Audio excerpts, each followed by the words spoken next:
또 전하고 듣습니다.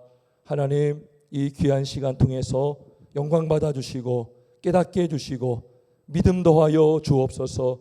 풍성한 은혜를 주옵소서. 예수님의 이름으로 기도하옵나이다. 아멘.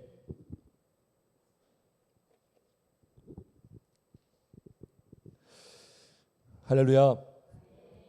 오늘 난예배 말씀에 이어서 제목은 같습니다. 하늘에 계신 우리 아버지라는 것입니다.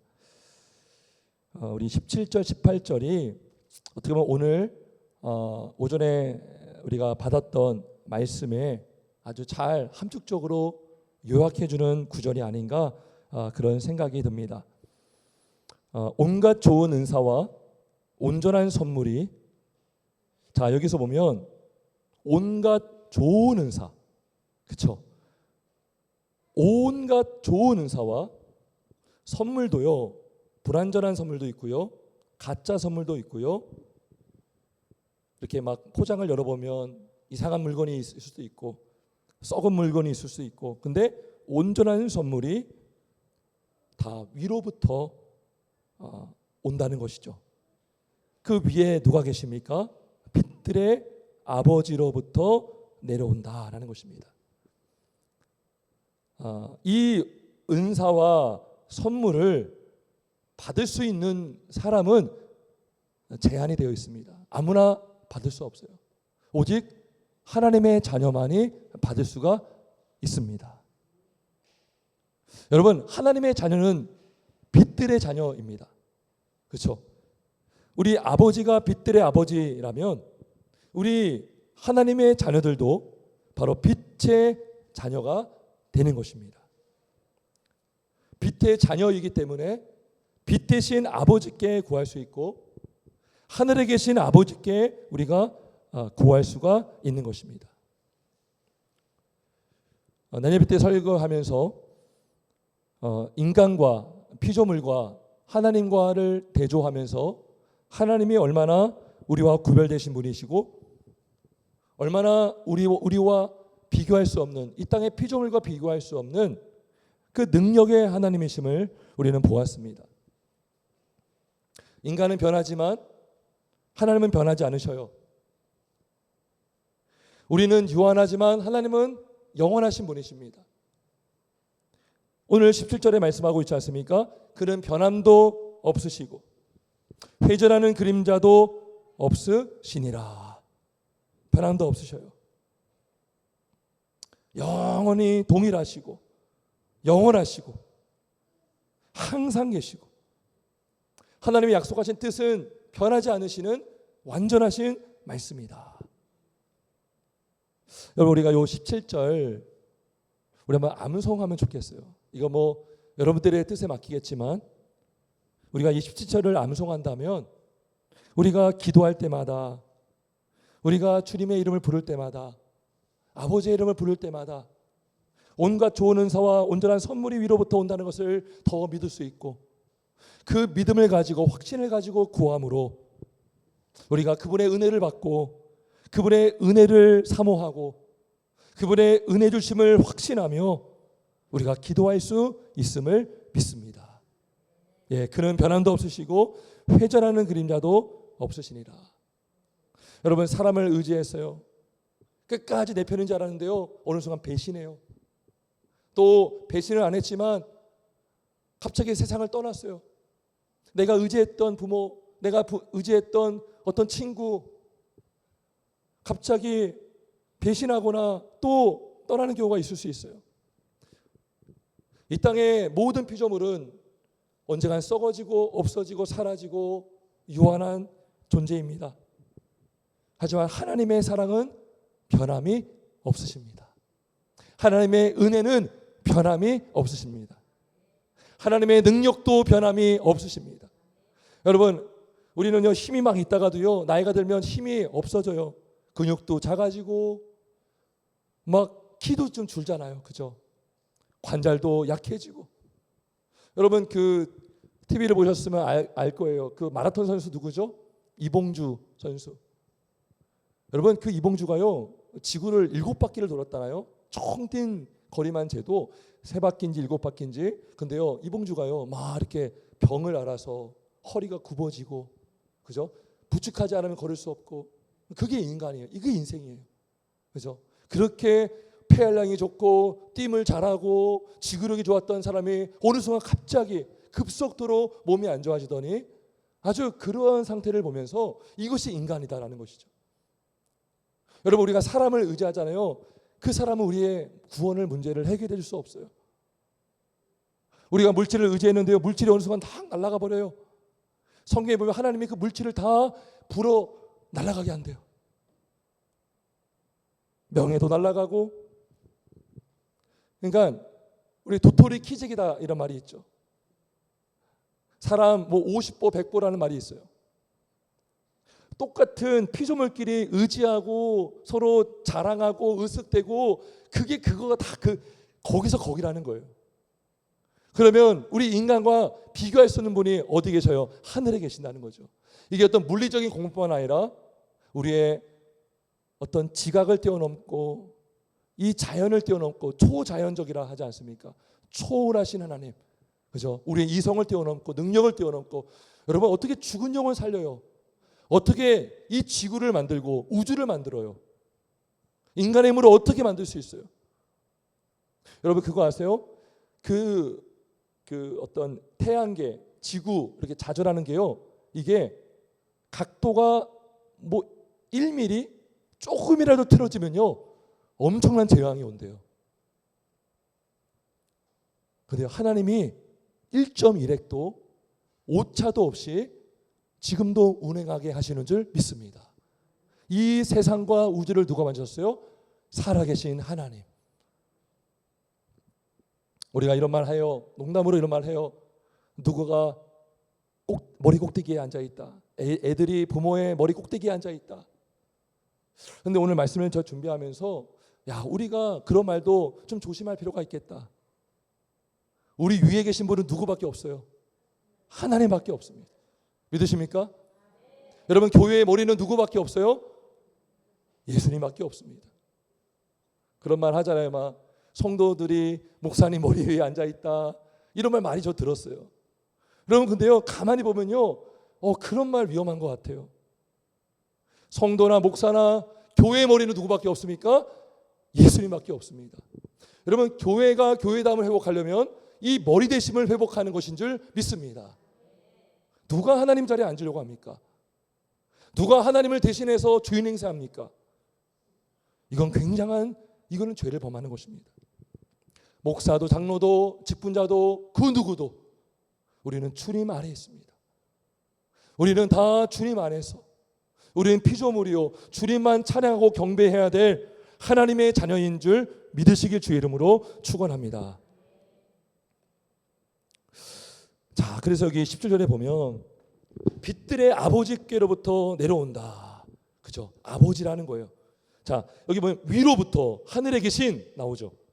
그 다음에 그분이 아버지라는 것이죠. 아버지. 우리 아버지는 우리와 친밀하시고 우리와 함께 하시는 분이시다라는 것입니다. 그 전에요, 위로부터 하늘에 계신 부분을 좀 더 얘기를 하겠습니다. 작년인가요, 막 코로나 확산될 때에 막 그런 캠페인을 우리가 봤을 거예요. 덕분에, 그죠? 이거 누구 덕분이라는 거예요? 의료진 덕분에. 근데 저는요, 그걸 딱 보는 순간 기분이 되게 안 좋았어요. 이상하게. 여러분, 지금도 기도하고 있지만 많은 성도들이 알게 모르게 골방에서 함께 합심해서 금식하며, 우리도 금식했잖아요. 교회가 힘을 모아서 이 코로나 문제로, 또 여러 가지 어떤 정부의 정말 공평하지 않은 잘못된 정책을 통해서 많이 피해를 본 것이 바로 교회이지 않습니까? 근데 우리가 그렇게 때로는 억울한 상황도 경험하고 또 코로나 문제로 기도하고 했는데요, 결국 누가 영광 받느냐 봤더니 의료진이 영광 받더라고요. 물론 수고는 인정할 수 있어요. 근데요, 여러분, 수화 알죠? 수화. 요즘에 보면 기본적으로 뉴스나 어떤 뭐 발표할 때 수화하는 사람이 항상 옆에서 수화하잖아요.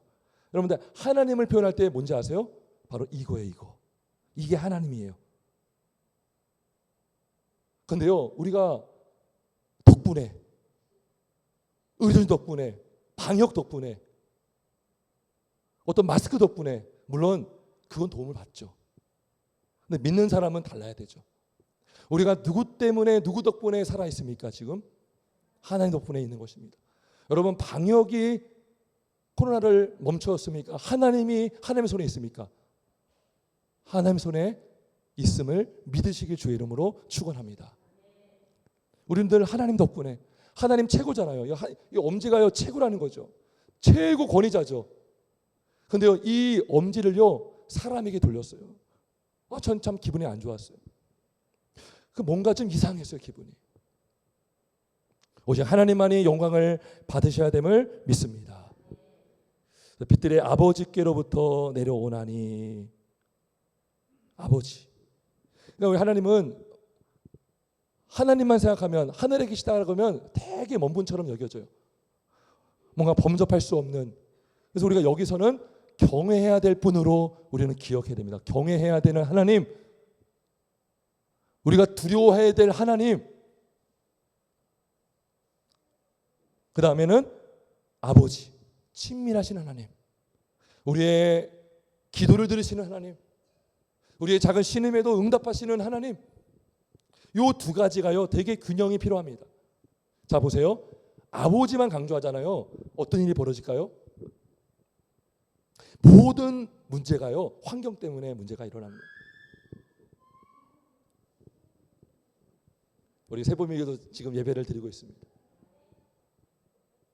네. 여러분, 하늘에 계심을 우리가 제외하고 아버지만 생각하면 너무 좋죠. 근데 그게요 잘못하다간 하나님과 우리를 동급으로 여길 수 있습니다.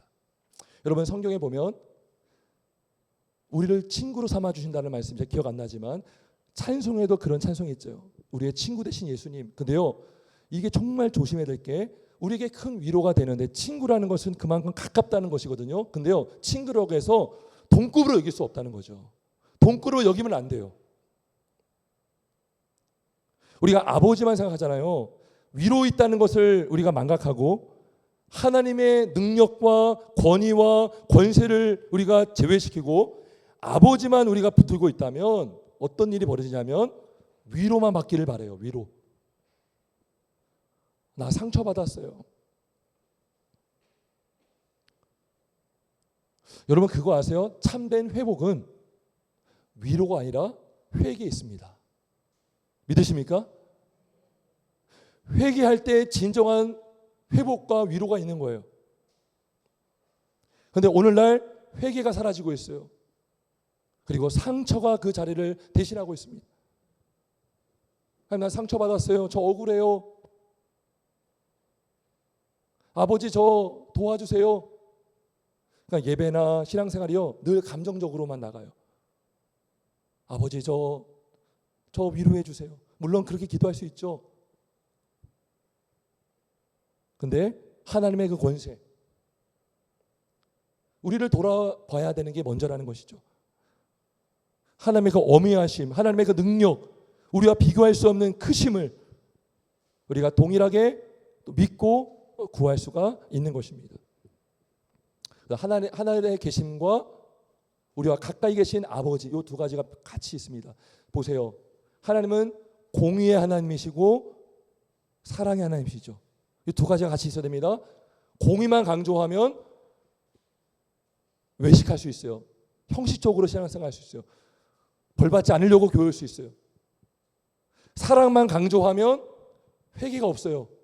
다 환경 문제고 누구 때문에 문제고 나만 위로받아야 돼요.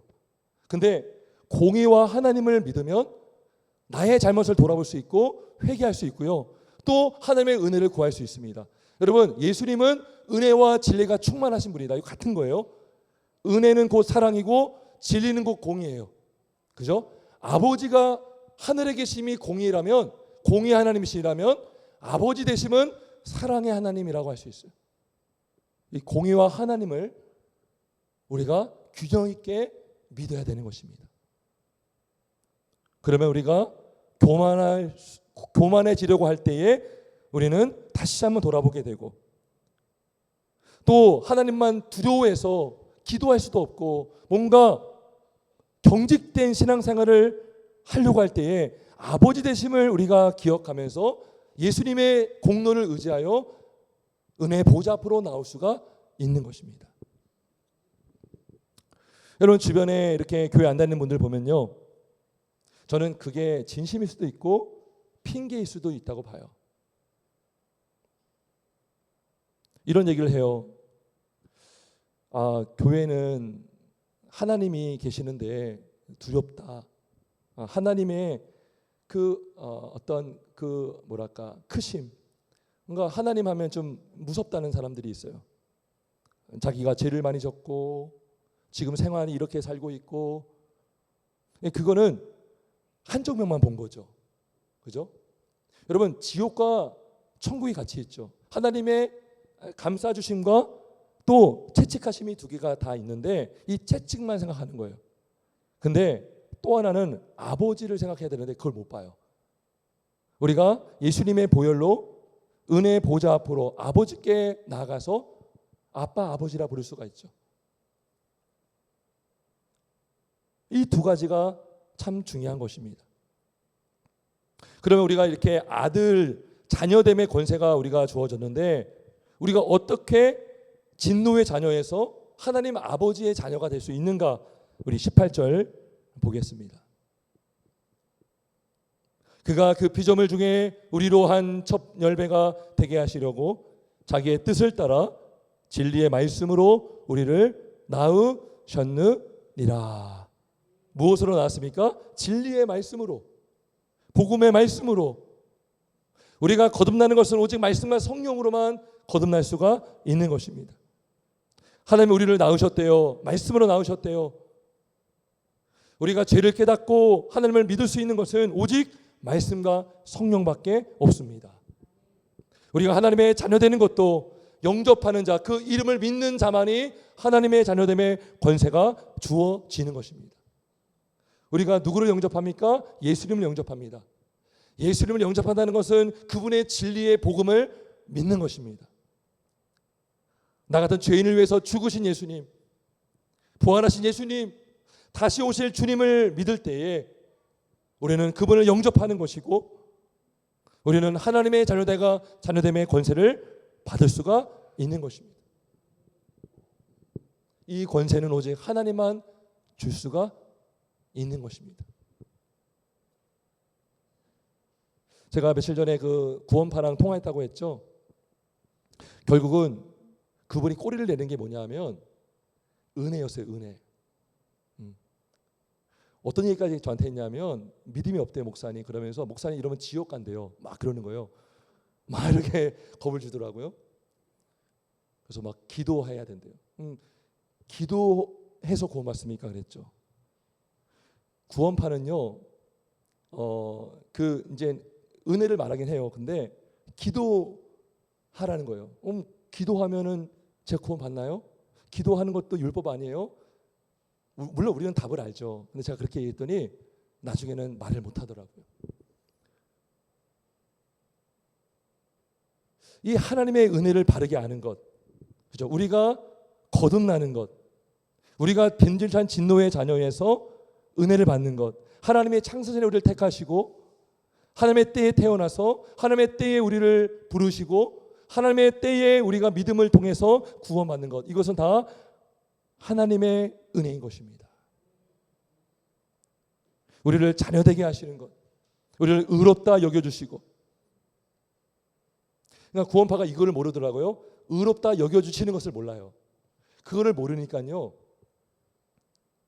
그가 구원받아도 왜 죄를 짓는지 이유를 몰라요. 제가 이걸 물어볼까 했는데 안 물어봤어요. 전화 주신 분 로마서 7장을 어떻게 이해하십니까? 사도 바울이 그랬잖아요. 오라 나는 공고한 자로다. 그러면 사도 바울이 구원받은 자예요? 구원 안 받는 사람이에요? 물어볼까 하다가 말았어요. 너 길어질까 봐.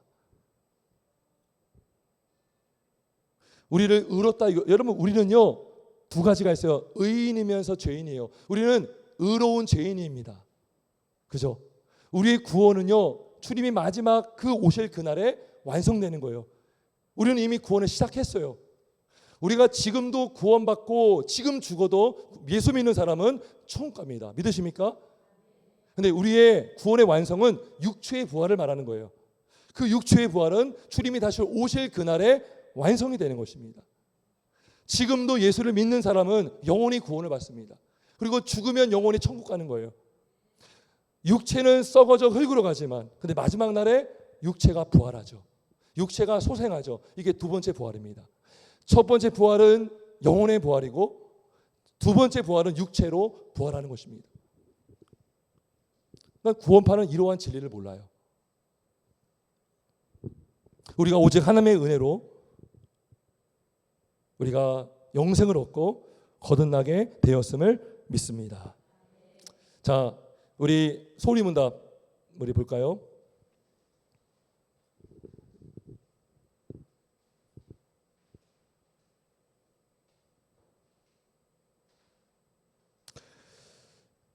자, 제가 한번 읽고 여러분 답을 하시기 바랍니다. 주기도문의 머릿말은 우리에게 무엇을 교훈하고 있습니까?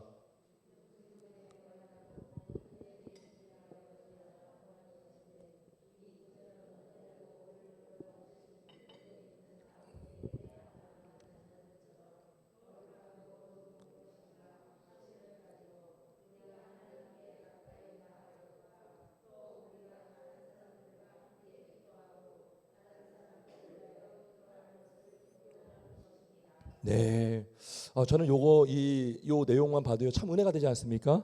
그죠? 이 구절은 언제라도 항상 우리를 도와주실 능력이 있는 참 은혜가 돼요.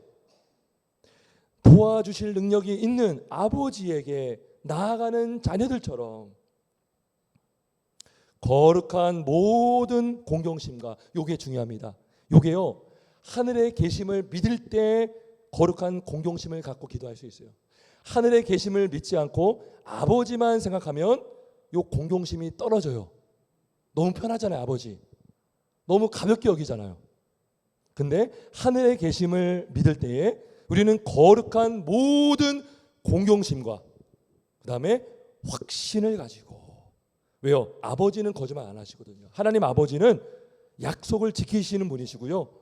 끝까지 함께 하시고요. 변하지 않으시는 분이심을 확신하기 때문에 아버지께 나아가는 자녀는 그 공경심과 확신을 가지고 하나님께 나아갈 수가 있다는 거예요.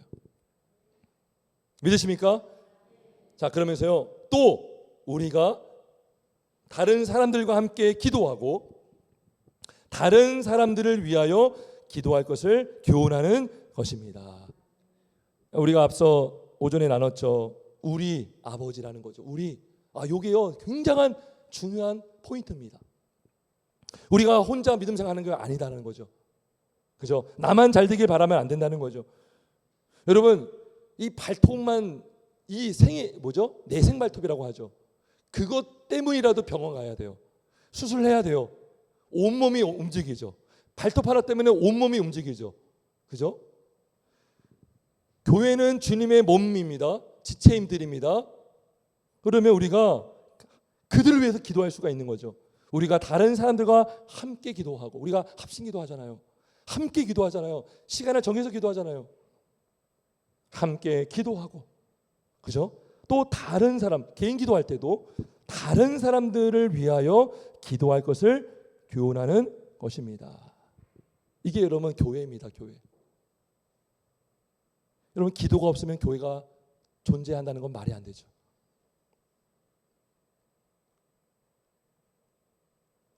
여러분 이렇게 기도해 주는 성도가 있고 교회가 있다면 얼마나 복된 것입니까?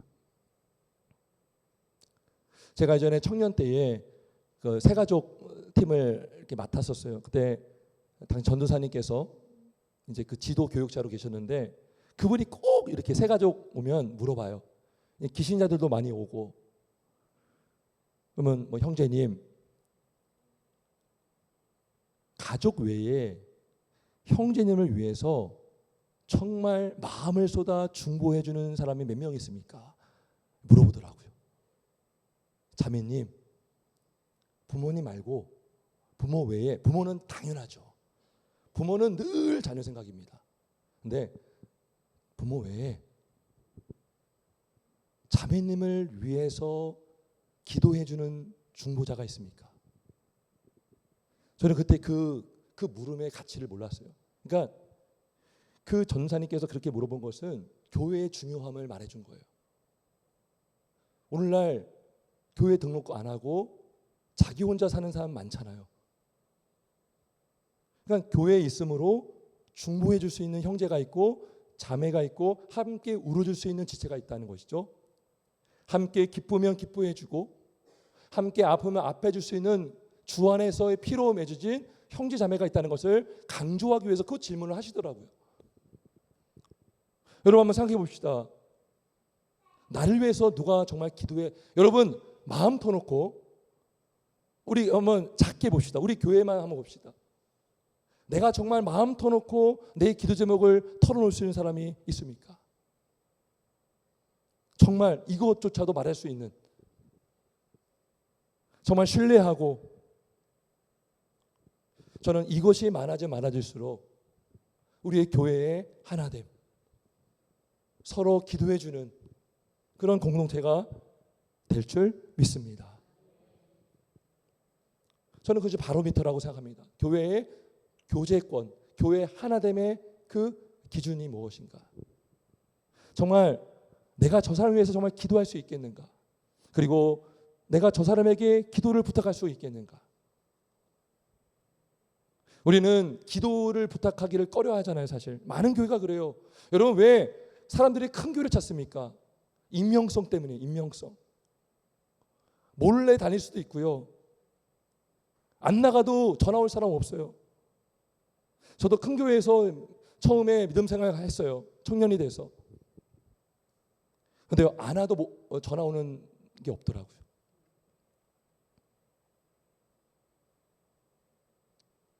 그러면 누가 나를 위해 기도해 줄 것이고 나는 또한 저들을 위해 기도할 수 있겠는가? 그러니까 이 주기도문은요, 우리의 기도라는 거예요. 이 기도를 할 때는 나를 포함하고, 그리고 먼저는 이웃을 위한 기도가 있다는 거죠. 우리의 죄를 용서해 주옵소서. 그 죄에는 나도 포함되어 있어요. 우리에게 일용할 양식을 주옵소서. 나만 먹기 살기 위해서 바쁜 것이 아니라, 나에게만 채워달라는 기도가 아니라 우리 저 형제, 자매, 저 지체를 하나님 채워주세요 라고 우리가 기도할 수가 있는 것입니다. 그래서 다른 사람들과 함께 기도하고 다른 사람들을 위하여 기도할 것을 교훈하는 것입니다. 우리가 이번 또 말씀을 통해서 우리가 정말 서로를 위해서 기도하고, 에베소 6장 18절은 그렇게 해서 말씀합니다. 모든 기도와 간구를 하되 항상 성령 안에서 기도하고 이를 위하여 깨어 구하기를 항상 힘쓰며 여러 성도를 위하여 구하라.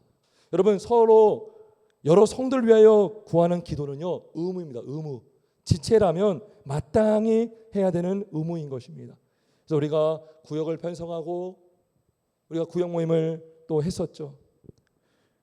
우리가 지금은 이렇게 잘 모이지 못하더라도 항상 우리의 마음속에는 우리 구역 식구들을 생각하면서 기도하고 또 그들 위해서 중보하고. 왜요? 우리는 주님 안에 피로 맺어진, 주님의 피로 맺어진 가족이기에 우리는 기도할 수가 있는 것입니다.